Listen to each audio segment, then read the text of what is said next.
Hello दोस्तों, नमस्कार। RJ Hindi कहानी में आपका बहुत बहुत स्वागत है। दोस्तों, कहानी का पूरा आनंद लेने के लिए वीडियो को लास्ट तक देखें। अगर कहानी पसंद आए तो कृपया चैनल को जरूर सब्सक्राइब करें और वीडियो को लाइक करें। तो दोस्तों चलिए शुरू करते हैं। महिमा की जब आंख खुली तब उसका शरीर बुरी तरह टूट रहा था। कुछ अजीब सा एहसास होने पर उसने अपने शरीर पर पड़ी चादर हटाई। वह पूरी तरह निर्वस्त्र थी। उसके कपड़े डबल बेड के एक कोने में पड़े थे। ये सब कैसे हो गया? वो यहाँ कैसे आ गई? वो तो पवन को अपने नोट्स दिखाने उसके घर आई थी। पवन कहाँ गया? क्या उसे नहीं मालूम कि उसके साथ ये सब हो गया? कहीं इस सब के पीछे उसी का हाथ तो नहीं? नहीं, पवन ऐसा नहीं कर सकता। वो तो उससे प्यार करता है। फिर ये सब किसने और कैसे किया? महिमा का दिमाग चकरा कर रह गया। उसके सोचने समझने की शक्ति समाप्त होती जा रही थी। किसी तरह अपने टूटते शरीर को संभालते हुए वह बिस्तर से उतरी। कपड़े पहनने के बाद उसने बेडरूम का दरवाजा खोलने की कोशिश की, लेकिन वह बाहर से बंद था। उसने कई बार दरवाजा थपथपाया, लेकिन कोई आहट नहीं मिली। परेशान महिमा लस्त पस्त सी वहीं रखे सोफे पर गिर पड़ी। पवन एक प्रभावशाली मंत्री अमरनाथ का इकलौता बेटा और उसका सहपाठी था। दोनों एक दूसरे को पसंद करते थे। पवन तो कई बार उसे अपने प्यार का इजहार कर चुका था। वो उसे महंगे होटलों में घुमाने ले जाना चाहता था, लेकिन महिमा अभी अपना पूरा ध्यान पढ़ाई पर केंद्रित किए हुए थी। उसका लक्ष्य सिविल सर्विस में जाने का था, इसलिए कैरियर बनने के बाद ही वो इन सब बातों के बारे में सोचना चाहती थी। पवन अक्सर कॉलेज नहीं आता था, तब महिमा उसे अपने नोट्स दे देती थी। इस बार पवन एक सप्ताह तक कॉलेज नहीं आया। महिमा ने फोन किया तो पता चला कि उसे वायरल है। वो आज ही कॉलेज आया था।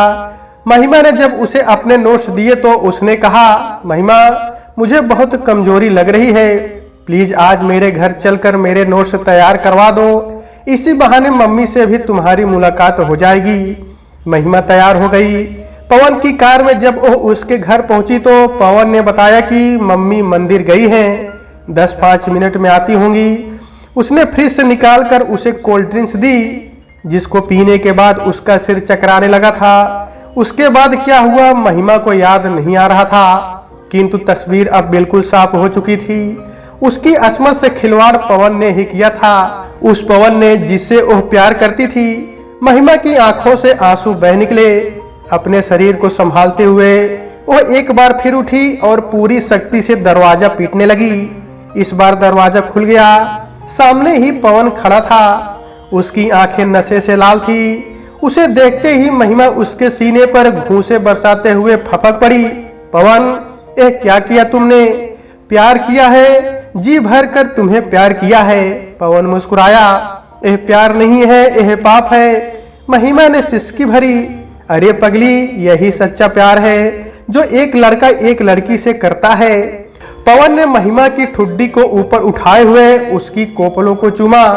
महिमा ने अपनी अश्रुपूरित पलकों को उठाकर पवन के चेहरे की ओर देखा, फिर उसके चौड़े सीने पर सिर टिकाते हुए बोली, पवन अब मुझसे शादी कर लो। जैसे बिजली का झटका लगा हो, पवन ने महिमा को अपने सीने से अलग कर दिया और उसकी बाहों को पकड़ते हुए बोला, मैं तुमसे प्यार करता हूँ और करता रहूंगा। मेरे पास इतने पैसे हैं कि तुम्हें हमेशा खुश भी रखूंगा, लेकिन ये शादी वादी का ख्वाब देखना छोड़ दो। ये संभव नहीं है, जैसे तुषारापात हुआ हो। महिमा ने अपने को पवन की बाहों से छुड़ा लिया और भर्राए स्वर में बोली, इसका मतलब तुम पैसे के बल पर मुझे अपनी रखैल बनाना चाहते हो? छी छी, यह तो बहुत गंदा शब्द है। मैं तुम्हें रखेल नहीं बल्कि तुम्हारा करियर बनाना चाहता हूँ। मेरे डैडी के इतने कांटेक्ट हैं कि मैं तुम्हें जमीन से उठाकर आसमान पर पहुंचा दूंगा। पवन ने महिमा का हाथ थाम लिया। बहुत बड़ी गलतफहमी है तुम्हें अपने बाप के पैसे और उनके कांटेक्ट के बारे में। महिमा ने एक झटके से अपना हाथ छुड़ा लिया और फुफकारती हुई बोली, तुमने गलत जगह हाथ डाल दिया है। मैं तुम्हें छोड़ूंगी नहीं। पुलिस में तुम्हारे खिलाफ रिपोर्ट लिखवाऊंगी। फिर वही मिडिल क्लास मेंटेलिटी। पवन बेशर्मी से मुस्कुराया, फिर बोला, मुझे यकीन था कि तुम कुछ ऐसा ही कर सकती हो, इसलिए मैंने उसका भी प्रबंध कर रखा है। इतना कहकर उसने अपना मोबाइल निकाला और उसे महिमा की ओर बढ़ाते हुए बोला, इत्मीनान से देख लो, इसमें सारे कांड की वीडियो क्लिप मौजूद है। अगर तुमने कोई भी मूर्खता की तो इसकी कॉपी सबसे पहले तुम्हारे घर वालों के पास पहुंचेगी, फिर पूरे शहर में। उसके बाद अपनी बर्बादी की जिम्मेदार तुम स्वयं होगी। महिमा ने उस वीडियो क्लिप की एक झलक देखी तो उसके पैरों तले से जमीन खिसक गई। उसे अपनी टांगे कांपती हुई महसूस हुई और वह एक बार फिर उस कमरे में रखे सोफे पर गिर पड़ी। कोई जल्दी नहीं है, इत्मीनान से इसे देख लो, फिर अपना फैसला सुनाना, मैं इंतजार करूंगा। पवन मोबाइल महिमा के हाथों में थमाकर बाहर चला गया। महिमा के अंतर्मन में हाहाकार मचा था, उसका रोम रोम कांप रहा था। अपनी बेबसी पर एक बार फिर उसके आंसू निकल आए। वो समझ गई थी कि अब इस अंधेरी सुरंग से बाहर निकल पाना संभव नहीं था। उसे पवन के इशारों पर नाचना ही होगा, उसे पवन की सेक्स स्लेव बनना ही पड़ेगा। Sex slave. महिमा की सोच को झटका लगा। वह देश की सबसे शक्तिशाली सेवा सिविल सर्विसेज की तैयारी कर रही थी। एक दिन प्रशासन की बागडोर थामना उसका सपना था और वह एक गुंडे के सामने हार मान ले। नहीं, वह इतनी कमजोर नहीं है, वह इसका मुकाबला करेगी। उसके साथ जो अन्याय हुआ है उसका प्रतिकार करेगी। महिमा की धमनियों का खून खौलने सा लगा, उसके जबड़े भिंच गए। अपने आंसू पोंछते हुए वह दूसरे कमरे में पहुंची। वहां पवन बहुत इत्मीनान से मेज पर टांगे फैलाए बियर पी रहा था। स्वीटहार्ट, क्या फैसला लिया? पवन ने मुस्कुराते हुए पूछा। फैसला लेना इतना आसान नहीं है, महिमा ने शांत स्वर में कहा। फिर बोली, अगर हो सके तो इस वीडियो की एक कॉपी मुझे भी दे दो। उसे घर पर इत्मीनान से देखने के बाद ही मैं कोई फैसला ले सकूंगी। वीडियो की कॉपी क्या, मेरी तरफ से तोहफा समझकर तुम एक खूबसूरत मोबाइल ही रख लो। वीडियो की मेरे पास दूसरी कॉपी मौजूद है। पवन ने कंधे उचकाए, फिर एक एक शब्द पर जोर देते हुए बोला, तुम्हारी इज्जत अब तुम्हारे ही हाथ में है। मुझे विश्वास है कि तुम सही फैसला ही लोगी। महिमा ने उसकी बात का कोई उत्तर नहीं दिया और मोबाइल लेकर बाहर निकल आई। घर पर मम्मी पापा उसकी ही प्रतीक्षा कर रहे थे। उसे देखते ही मम्मी ने घबराए स्वर में कहा, बेटी बहुत देर कर दी, कहाँ रह गई थी? मम्मी, पवन ने मेरा रेप कर दिया है, महिमा ने बताया। उसका चेहरा इस समय भावना शून्य हो रहा था। क्या कर दिया? मम्मी को अपने सुने पर विश्वास नहीं हुआ। मेरा रेप कर दिया है। महिमा के होठ यंत्रवत हिले। क्या कहा तूने? क्या कर दिया है? मम्मी को अभी भी अपने सुने पर विश्वास नहीं हो रहा था। कितनी बार बताऊं कि पवन ने मेरा रेप कर दिया है? रेप, रेप यानी बलात्कार। महिमा झल्ला सी उठी। हाय बेहया, बेशर्म, बेगैरत, मुंह काला करके आ रही है और बता ऐसे रही है जैसे बहुत बड़ा इनाम जीत कर आ रही है। ये सब बताते हुए तुझे लज्जा नहीं आई? मम्मी ने रोते हुए महिमा पर थप्पड़ों की बरसात कर दी। मम्मी, मुंह मैंने नहीं बल्कि पवन ने काला किया है। लज्जा मुझे नहीं बल्कि उसे अपने कुकर्मों पर आनी चाहिए। महिमा ने पीछे हट मम्मी के वार से अपने को बचाया। फिर बोली, मुझे ब्लैकमेल करने के लिए उसने वीडियो भी बनाई है। मैं उसकी एक कॉपी ले आई हूँ, वही उसके खिलाफ सबसे बड़ा सबूत होगा। मेरे साथ पुलिस स्टेशन चलिए, मुझे उसके खिलाफ रिपोर्ट लिखवानी है। बेटा, जो हुआ है उसे भूल जा। रिपोर्ट लिखवाने से पूरे खानदान की नाक कट जाएगी। हम किसी को मुंह दिखाने लायक नहीं रहेंगे। मम्मी ने रोते हुए महिमा को अपने सीने से लिपटा लिया और उसकी पीठ सहलाने लगी। मम्मी, अगर रिपोर्ट लिखवाई तो हम लोग नहीं बल्कि वे लोग किसी को मुंह दिखाने लायक नहीं रहेंगे। नाक हमारी नहीं बल्कि उनकी कटेगी। महिमा ने अपने को अलग किया। फिर बोली, अगर रिपोर्ट नहीं लिखवाई तो मैं घुट घुट कर जीती रहूंगी। सोते जागते उस अपराध की सजा भुगतूंगी जो मैंने नहीं बल्कि किसी और ने किया है। तू समझती क्यों नहीं? हम लड़की वाले हैं, बदनामी हमेशा लड़की की ही होती है। इतना कहकर मम्मी अपने पति उदयराज की ओर मुड़ी और तड़पते हुए बोली, आप मौन क्यों खड़े हैं? इसको समझाते क्यों नहीं? उदयराज अब तक हतप्रभ से खड़े थे। अचानक वे चौंक से पड़े और महिमा के सिर पर हाथ फेरते हुए बोले, बेटा जो हुआ उसे भूल जा, पुलिस उलिस तक जाना ठीक नहीं है। पापा यह आप कह रहे हैं जिन्होंने मुझे हमेशा अन्याय के खिलाफ लड़ना सिखाया है। महिमा तड़प उठी, फिर बोली, 6 महीने पहले उचक्कों ने मम्मी की चेन खींच ली थी, तब आप पुलिस के पास गए थे या नहीं? बेटा चेन लूटने और इज्जत लूटने में फर्क होता है। पापा का दर्द उनके स्वर में छलक आया। क्या फर्क है? महिमा का स्वर उत्तेजना से कांप उठा। मेरी इज्जत लूटी गई है। अगर कुछ और हुआ होता, हाथ पर टूटे होते, तो क्या आप मुझे डॉक्टर और पुलिस के पास नहीं ले जाते? जो तू कह रही है वो सब सच है, मगर वे सब बहुत प्रभावशाली लोग हैं। पवन का बाप कैबिनेट मंत्री है। पापा ने बेबसी से हाथ मले। इसका मतलब आप उनसे डर रहे हैं? मैं उनसे नहीं बल्कि तेरी इज्जत को डर रहा हूँ। पापा ने कहा, कौन सी इज्जत? जिसे देखा नहीं जा सकता, जिसे नापा नहीं जा सकता।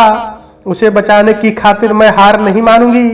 अगर आप लोग मेरा साथ नहीं दे सकते तो मैं अकेले पुलिस स्टेशन जा रही हूँ। मैं हर हाल में पवन को उसके किए की सजा दिलवाऊंगी। मैं लड़की हूँ, ये सोचकर चुप नहीं रहूंगी, महिमा ने कहा और दरवाजे की ओर मुड़ पड़ी।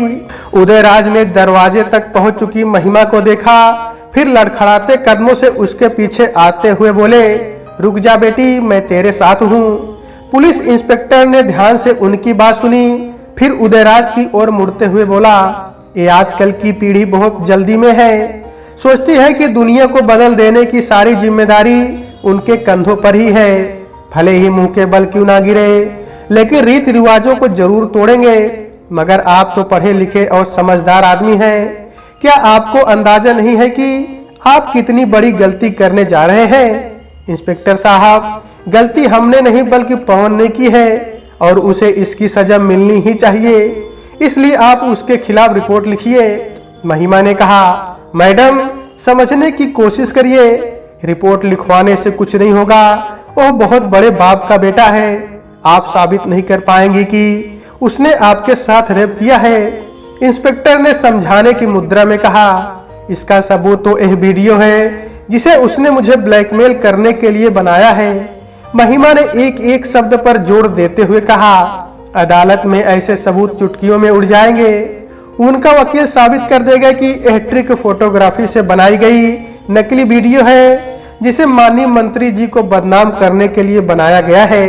इसलिए मेरी राय मानिए, चुपचाप घर जाइए। बेकार में अपनी बदनामी करवाने से आपको कोई फायदा नहीं मिलने वाला। इंस्पेक्टर ने समझाने की कोशिश की, इसका मतलब मंत्री जी के डर के कारण आप रिपोर्ट नहीं लिखेंगे, जबकि उसे लिखना आपकी ड्यूटी है। महिमा का स्वर तेज हो गया, देख लड़की, तेरे साथ कुछ उल्टा सीधा हुआ है, इसलिए उतनी देर से समझा रहा हूँ। चुपचाप घर चली जा। ज्यादा उछलेगी कूदेगी तो हो सकता है कि कल की तारीख में तेरे ही खिलाफ रिपोर्ट लिख जाए कि मंत्री जी को ब्लैकमेल करने के लिए तूने खुद उनके बेटे को फंसाकर यह वीडियो बनवाई है। उसके बाद तू न घर की रहेगी न घाट की। इंस्पेक्टर का लहजा अचानक ही सख्त हो गया। आप इतना बड़ा अन्याय कैसे कर सकते हैं? महिमा की आंखें एक बार फिर छलछलाई। मैं और भी बहुत कुछ कर सकता हूँ जिसके बारे में तू सोच भी नहीं सकती। इंस्पेक्टर ने एक बार फिर सख्त स्वर में कहा, फिर अचानक ही अपने स्वर को मुलायम बनाता हुआ बोला, तुम अभी बहुत छोटी हो, इसलिए तुम्हें मालूम नहीं कि ये दुनिया कितनी जालिम है। मैं भी बीबी बच्चों वाला हूँ, उन्हें पालने के लिए मुझे भी नौकरी करनी है। इसलिए मंत्री के बेटे के खिलाफ मैं तो क्या कोई भी रिपोर्ट नहीं लिखेगा। सच्चाई से रूबरू हो महिमा और उदयराज पुलिस स्टेशन से निकल पड़े। वे दोनों पुलिस कप्तान के पास भी गए, मगर वे भी कोरी सहानुभूति जताते रहे। सरकार के सबसे प्रभावशाली मंत्री के बेटे के खिलाफ रिपोर्ट लिखने का निर्देश देने का साहस उनमें भी न था। उदयराज निराश हो चुके थे, मगर महिमा हार मानने को तैयार न थी। कुछ सोचकर उसने कहा, पापा, आजकल मीडिया सबसे सशक्त हथियार है। हम किसी बड़े अखबार के संपादक से मिलते हैं, अगर एक बार एक खबर छप जाए तो पवन का बाप उसे चाहकर भी नहीं बचा पाएगा। ठीक है, उदयराज जी ने सहमति जताई। दोनों राजधानी के एक प्रमुख समाचार पत्र के संपादक के पास पहुंचे। पूरी बात सुन उसने बिना किसी लाग लपेट के कहा, माफ कीजिएगा, मैं इस आग में अपने हाथ नहीं जला सकता। ये आप क्या कह रहे हैं सर? प्रेस और मीडिया को तो लोकतंत्र का चौथा खंभा कहा जाता है। अगर अन्याय के खिलाफ आप आवाज नहीं उठाएंगे तो और कौन उठाएगा? महिमा ने विनती की।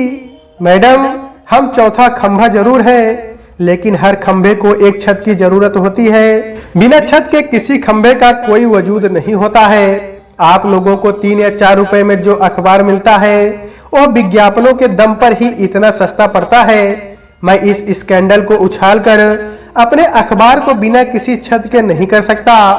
अखबार चलाने के लिए मुझे भी सरकारी विज्ञापनों की उतनी ही जरूरत है जितना जीवित रहने के लिए ऑक्सीजन की। संपादक ने सत्य से परिचय करवाया। एक सीधी सादी लड़की की इज्जत लुट गई और आप इसे स्कैंडल कह रहे हैं। महिमा का स्वर दर्द से भर उठा। एक बार तो आपकी इज्जत लुट चुकी है, उसे और लुटाने पर क्यों तुली है? अगर ज्यादा शौक है तो किसी और अखबार को पकड़ लीजिए और मुझे माफ कर दीजिए। संपादक ने उन्हें विदा करने की दृष्टि से हाथ जोड़ दिए। धीरे धीरे शाम हो गई थी, अंधेरा घिरने लगा था। एक ही दिन में जितने सत्य से परिचय हुआ था उसने महिमा को बुरी तरह झकझोर दिया था। उसका शरीर बुरी तरह थक गया था। उसमें कम से कम आज किसी और के दरवाजे पर जाने की हिम्मत शेष नहीं बची थी। पापा का हाथ थामे वो चुपचाप घर लौट आई। मम्मी अंधेरे में ही बैठी थी। उदयराज ने आगे बढ़कर लाइट जलाई तो मम्मी ने पूछा, क्या हुआ? प्रत्युत्तर में उदयराज ने पूरी बात बताई, जिसे सुन मम्मी सिसकारी भर कर रह गई। काफी देर तक कमरे में मौन पसरा रहा। फिर मम्मी ने पूछा, कुछ खाओगी? ले आऊं? हाँ मम्मी, खाऊंगी। मुझे बहुत लंबी लड़ाई लड़नी है और भूखे पेट ज्यादा देर नहीं लड़ा जा सकता, इसलिए मैं खाऊंगी, भर पेट खाऊंगी। जिस पाप में मेरी कोई गलती नहीं है उसके लिए शोक मनाकर मैं खुद को नहीं जलाऊंगी। महिमा ने कहा। मम्मी ने कुछ नहीं कहा, लेकिन उनकी आंखों से आंसू छलक आए, जिन्हें पोंछते हुए वे किचन की ओर चली गईं। उदयराज चुपचाप ही बैठे रहे। ऐसा लग रहा था जैसे उनके पास शब्द ही समाप्त हो गए हों। मम्मी थोड़ी ही देर में पराठे सेक लाई। उन्हें खाकर महिमा ने प्लेट रखी ही थी कि उसके मोबाइल की घंटी बज उठी। उसने देखा कोई अनजान नंबर था। उसने मोबाइल ऑन करते हुए कहा, हेलो, मिस महिमा बोल रही हैं? उधर से एक गंभीर स्वर सुनाई पड़ा। जी, आप कौन? मैं पवन का बदनसीब बाप अमरनाथ बोल रहा हूँ। अचानक महिमा की छठी इंद्रिय जागृत हो गई। उसने तुरंत मोबाइल का रिकॉर्डिंग मोड ऑन कर दिया और बोली, इसका मतलब आपके कुत्तों ने आप तक खबर पहुंचा दी। बेटी, तुम्हारे साथ जो कुछ भी हुआ उसके लिए मुझे अफसोस है, लेकिन जो बीत गया वो वापस नहीं आ सकता। इसलिए 20 लाख रुपए ले लो और इस मामले को यहीं समाप्त कर दो। मंत्री जी ने शांत स्वर में कहा, जरूर समाप्त कर दूंगी, बस मेरे एक प्रश्न का उत्तर दे दीजिए। कैसा प्रश्न? अगर यही घटना आपकी बेटी के साथ हुई होती तो आप कितने रुपए लेकर यह मामला समाप्त करते? गुस्ताख लड़की, तुझे मालूम नहीं कि तू किससे बात कर रही है? मंत्री महोदय चीख पड़े। अच्छी तरह से जानती हूँ कि मैं एक बलात्कारी के बेईमान बाप से बात कर रही हूँ। महिमा का भी स्वर तेज हो गया। तो यह भी जानती होगी कि अगर मैं एक इशारा कर दूं तो तेरी लाश भी ढूंढे नहीं मिलेगी। इसलिए जो दे रहा हो उसे चुपचाप रख ले और अपना मुंह बंद कर। कल सुबह तक 20 लाख रुपए तेरे घर पहुंच जाएंगे। मंत्री जी दांत पीसते हुए बोले। महिमा ने बिना कुछ कहे फोन काट दिया। उदयराज पूरी बात समझ गए थे, अतः समझाते हुए बोले, बेटा, वे बहुत प्रभावशाली लोग हैं, उनके खिलाफ कुछ नहीं हो सकता। पापा, मेरे खिलाफ अन्याय हुआ है, मैं चुप नहीं बैठूंगी। तो तुम क्या करोगी? मैं नहीं जानती, मगर मैं चुप नहीं रहूंगी, महिमा ने कहा और अपने कमरे में चली गई। बिस्तर पर लेटे लेटे वो काफी देर तक सोचती रही, मगर तय नहीं कर पा रही थी कि क्या करे। पुलिस प्रशासन, मीडिया, कोई भी उसका साथ देने के लिए तैयार नहीं था। तो क्या उसे हार मान लेनी चाहिए? नहीं, वो हार नहीं मानेगी। तो फिर क्या करेगी? इस प्रश्न का उत्तर उसके पास ना था। सोशल मीडिया, अचानक एक बिजली सी कौंधी। सोशल मीडिया की शक्ति असीमित है, उसे सोशल मीडिया का सहारा लेना चाहिए, किंतु क्या वह आत्मघाती कदम नहीं होगा? क्या इससे उसकी अपनी आबरू तार तार नहीं हो जाएगी? कहीं उन लोगों के मनोरंजन का पात्र तो नहीं बन जाएगी? पूरी रात महिमा बिस्तर पर करवटें बदलती रही, मगर सुबह की किरणें फूटते फूटते उसके मन में उजियाले की किरण फूट पड़ी। उसे चोट पहुंची थी, उसकी अंतरात्मा तक में घाव लगे थे और अपने घाव दूसरों को दिखलाने में कोई बुराई नहीं थी। एक कठोर निर्णय लेते हुए वह बिस्तर से उठ बैठी। लैपटॉप पर उसने अपना फेसबुक अकाउंट खोला और लिखने लगी, सभी साथियों और शुभचिंतकों को अबला कही जाने वाली स्त्री जात की एक प्रतिनिधि का नमस्कार। मुझे क्षमा करिएगा, आज मैं वह दुस्साहस करने जा रही हूँ जो बहुत पहले किया जाना चाहिए था, लेकिन आज तक किसी ने नहीं किया। किंतु किसी न किसी को कभी न कभी तो पहल करनी ही थी। इज्जत क्या होती है, इसका परिभाषा क्या है? यह एक पक्षी क्यों होती है? ये हमेशा स्त्री की ही क्यों लुटती है? लुटेरे की इज्जत अखंडित क्यों रहती है? इस इज्जत की शुचिता और अखंडता की जिम्मेदारी केवल स्त्री के ही जिम्मे क्यों? क्या पुरुष के कौमारे और उसकी मर्यादा को अक्षुण्ण रखना आवश्यक नहीं? यदि बलात्कार से स्त्री का शरीर अपवित्र हो जाता है तो उसे अपवित्र करने वाले पुरुष का शरीर पवित्र कैसे रह सकता है? अपराधी के बजाय अपराध की सजा वो भुगते जिसके साथ अन्याय हुआ है, ये कहाँ का न्याय है? ये वे प्रश्न हैं जिनके उत्तर बहुत पहले ही दिए जाने चाहिए थे, किंतु ये प्रश्न अनुत्तरित रह गए। इसीलिए पुरुष को जन्म देने वाली स्त्री आज भी पुरुषों के जुल्म सहने के लिए मजबूर है। कल मेरे साथ एक प्रभावशाली मंत्री के बेटे ने रेप किया। मैं हमेशा के लिए उसकी सेक्स स्लेव बन जाऊं, इसलिए उसने उस कुकर्म की वीडियो भी बना ली। ऐसी स्थिति में एक स्त्री के पास दो ही रास्ते बचते हैं। पहला यह कि वो कुकर्मियों के इशारे पर नाचे और दूसरा यह कि वो आत्महत्या कर ले। मगर मैंने तीसरा रास्ता चुना है। अपने बलात्कार का वीडियो मैं खुद अपलोड कर रही हूँ, क्योंकि मंत्री के भय से पुलिस प्रशासन मीडिया कोई भी मेरी मदद करने के लिए तैयार नहीं है। हो सकता है कि इसके बाद दुनिया मेरी नग्नता पर चटखारे ले, लेकिन अपने बलात्कारियों के सामने नित्य निर्वस्त्र होकर जिल्लत भरी जिंदगी जीने से शायद यह कम शर्मनाक होगा। कोई भी निर्णय लेने से पहले आप लोग इतना अवश्य सोचिएगा कि अगर मेरे साथ बलात्कार हुआ है तो इसमें मेरा दोष क्या है? मैं मुंह छिपाते क्यों फिरूं? मैं आत्महत्या क्यों करूं? मैंने तय किया है कि मैं चुप नहीं रहूंगी। अगर आपको मेरी बात जायज लगे तो मेरी आवाज के साथ आप अपनी आवाज जरूर मिलाइएगा, वरना मुझे बेहया और बेशर्म ठहराने के लिए आप सब हमेशा की तरह स्वतंत्र हैं। इतना लिखने के बाद महिमा ने पवन से मिले वीडियो क्लिप और मंत्री अमरनाथ की ऑडियो क्लिप को फेसबुक पर अपलोड कर दिया। उसके बाद वहीं से उसे व्हाट्सएप के कई ग्रुपों पर फॉरवर्ड कर दिया, जैसे बहुत बड़ा बोझ सिर से उतर गया हो। महिमा राहत की सांस लेते हुए बिस्तर पर लेट गई। चंद पलों बाद ही वह किसी बच्चे की भांति नींद के आगोश में समा गई। ऐसा भी भला कभी हो सकता है? अकल्पनीय सत्य। किसी ने सोचा भी न था कि बलात्कार का शिकार होने वाली लड़की मुंह छुपाने के बजाय अपने ही बलात्कार का वीडियो अपलोड कर देगी। चंद पलों में महिमा का वीडियो और ऑडियो दोनों ही वायरल हो गए। हर गली, हर मोड़, हर दुकान, हर मकान, हर ऑफिस और हर फोरम पर उसके ही चर्चे हो रहे थे। पक्ष और विपक्ष में तर्क दिए जा रहे थे। एक इसे बेशर्मी करार देता तो 10 लोग अदम्य साहस। नारियों और नारी संगठनों के तो जैसे सब्र का बांध ही टूट गया हो। मैं हार नहीं मानूंगी के बैनर और तख्ती लिए हर गली कूचे से महिलाओं के जत्थे बाहर निकलने लगे। हजारों की भीड़ ने मंत्री अमरनाथ के बंगले को घेर लिया।